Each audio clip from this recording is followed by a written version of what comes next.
Hey, welcome back to Joyfully Homeschooling Boys. We about that raising teen life right now. And so today I'm just going to share a nice haul with you of some of the things that I got and giving you my ideas on what I'm using with the things that I got. And so without further ado, let's just get right into it. When I print stuff and I don't get to put it where it needs to go yet, I like to have paper clips available to keep everything organized. Number 2, glue. Because somebody gave me a whole bunch of like the wet glue, but I rather this because it just sticks so much better and takes so much time away. So we had like 12 sticks last year and they were gone, so another 12 it is. And next will be some regular black pencils. Y'all, they pens, the regular big pens, and I made sure that I got the extra smooth because we don't like pens that don't write smooth. I also got some extra life red pens because yes, I use red pens when and it's not because I want to mark it in pen because it's wrong and I'm a teacher and all of that stuff. I need it to stand out on the page, so either I do that or I use color. So hence I got these as well. So yeah, 8 colors. I really never use orange because I feel like sometimes it doesn't come out, even though I might use it this year because my youngest one chose yellow as his color and I'm not writing with yellow. Orange is kind of closer. So then for my ones that love these erasable gel pens. They love these pens, so these were on sale on Amazon Day, and I got them. I'm probably still going to get another pack. I just didn't want to use all my money to buy all the pens right now because I'm making sure I'm stocked with pens for the year's pencils. I need to get rubber bands still, like things that I ran out of that I haven't really run out of like for years and years to come. And so this is one of the gifts. It's like a pencil drawing set for my going to be 10th grader. It's a really cool set. You get erasers in here, you get extra lead in here, you have 6 pencils, and they all have different thickness to them. You have sharpeners, you have the extra little erasers that go inside the pens. These are the erasers. This is the extra lead. These are the 6 pens of all different sizes. I believe these 3 are the same and these 3 are different, or vice versa. And then over here you have the sharpeners and lead for the other pencil. So there's a lot of replacement, and I'm going to make sure I get a pouch so that we take care of this, right? Yeah. All right, now on to some books and some other things. I got the Infographic Guide to Grammar, and this is for when I talk about our around the table time. And what we're going to be doing around the table as far as like Bible, affirmations, and things like that. I'm really enjoying and going to push to enjoy that this year because next year I might not have that, so I'm going to definitely enjoy that. But grammar review and vocabulary is definitely on that list, so you probably will see this book again when I put together that video. Next thing, I got the graphic novels because they had 2 buy 2 and you get 1, so I bought these. The March trilogy, book 1, book 3, book 2. I bought all of them. My goal next year is to have, which I'm working on, some shelving either in their rooms or in my living room where I house graphic novels. So to get them to read more, we have to put in more time to read. So because our reading time is most likely going to be before bed, I don't want it to be anything that's like you will be seeing a lot more like graphic novel library hauls and the ones that I purchased, because I know something like this sometimes it's not in the library, so I just went ahead and got these.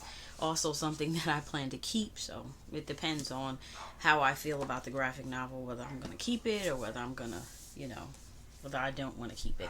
So got those. And whiteout, because yeah, we got regular pens, so I bought some whiteout. My kids were happy to see whiteout. This one is called Tasting History. This is by Max Miller. Explore the past explore the past through 4,000 years of recipes. So it has recipes in it, but it also has history in it as well. Let's see, from history. And so I like the fact that it has history and in it, but it also has recipes for my culinary son, because I will be mixing in dishes with his world history this year. And so, mentioning history, I might as well show you. For history, I went with the Critical Thinking Company. I got the world history detective thing because I don't want to spend tons of time on history this year, because he needs to focus on improving in his like literature space for my 11th graders. So history will still be history. He will do some of this, and then he will have culinary books to go alongside of it. The other reason that I went with this is because of the critical thinking aspect, and like really looking and finding why, who, what, where, and all that stuff. So you know what I mean. And so when they ask what sentence supports this and blah blah blah, just improving on those skills, this is kind of why I went with this. And so as I get everything together, I will come out with a video with each subject separate, and then I will do a whole grade video for curriculum. The history for my upcoming 10th grader. And so I got U.S. Detective Book 1. This is 8th to 12th grade. And so I got Book 1 and Book 2. He will be doing both of these in 1 year for his American history. I will also show you the extras that he's doing with this as well for his history in the coming years, because his history is going to be an honors course.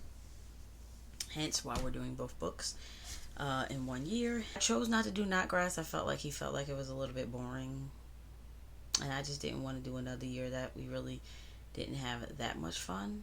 And so I don't want to rehash something that and the first year I tried it with my then 9th grader, and he did not like it. So skipping that this year, holding on to it because maybe my younger one might like it when he does history. So the next thing I got is some sound canceling headphones.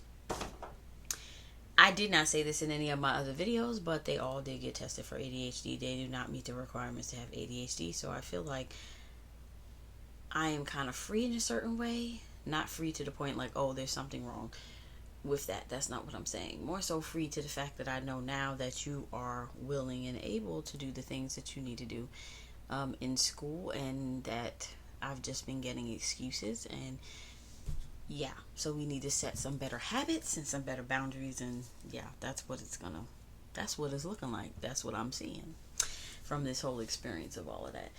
All right, last but not least, I don't know where these came from. I always say last but not least. So, in adding more fun to our school year this year and our around the table time, as we do our loop schedule on Fridays, we will loop games unless we missed another day and we really need to make up for it. So this one game, if you already saw my other haul where I had the periodic table, and it's called the periodic, and I had another Ion, another little game that I had. Those are 2 new games that I'm adding. We already have Brainiac, and then we have other little stuff of like, world continents and stuff like that, which I will be including. I was trying to figure out whether I was going to buy an actual geography game, but a lot of them I'm not interested in. So, but anyway, without that, here we go. This is called one word, like WON word. Brain boosting word and language game. This is for ages 12 plus. It's 2 to 8 players. The play time is 30 to 45 minutes. So you will be committing to this time. It says essential vocabulary, sentence formation, creative expression, transition words, parts of speech, literary devices, tricky spelling, and fun with memes and emojis. So This, I can show you the back. And as the school year goes along and we actually play this probably like twice, I will come back with a video letting you know whether we enjoyed it, was it too much, was it really teaching us things. So I like to really get things that seem like they're going to teach you something, and this for me was something like I definitely was very interested. 270 vocabulary word cards with definitions, even though we are going to be very heavy on the vocabulary this year coming because we got those SATs and we trying to get it together.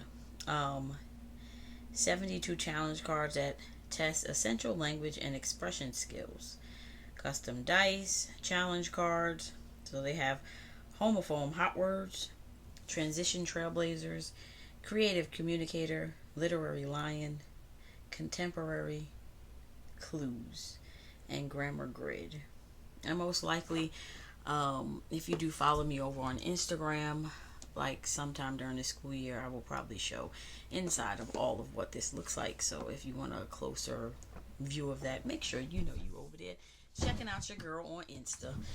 For those that ride on Insta, I know sometimes it could be, it's a different life over there on Instagram, and I actually have timers for myself because I know I can get on the phone and I could just be gone, and then I'll look up and I'll be like, okay, so you spent all your rest time on Instagram. And so yeah, I've made a habit of actually making a thing where it blocks me out for the day. And so for the summertime, I've had a little bit more time that I give myself. And basically it's for YouTube, Facebook, Instagram, Messenger. There's like 4 or 5 apps that I have on there. So basically I have a 2-hour time limit, but it's with all of them. So if I go on here and stay on there forever and kill my phone when I wake up in the morning, it's over. You're not going back on there. So that's how I've been trying to like train myself to, yeah, not doom scroll. Hopefully by the end of July, I will have ordered everything, and in August, the homeschool hauls you'll get to see all the things that we have in our homeschool that we're going to use for curriculum for next year. Thank you for coming along. Don't forget to subscribe and check out one of my latest videos. Bye.